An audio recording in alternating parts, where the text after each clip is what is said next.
ديانا بس شوي صراحة جاء فيديو سجلته. يلا شباب تعاملنا يلا شباب حياكم الله ونرحب بكم بابا الرواد بابا جبار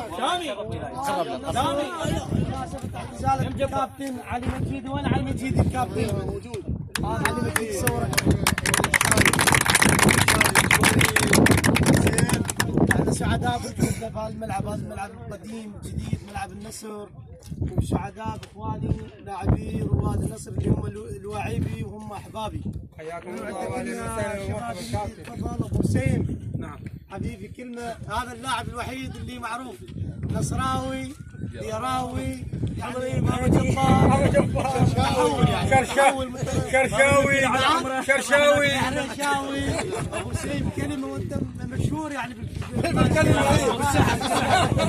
انا مشهور بالسحب صح. بسم الله الرحمن الرحيم. اول مره يسعدني ويشرفني التقي بهاي اللاعبين، هم لاعبين اهلي ناسي.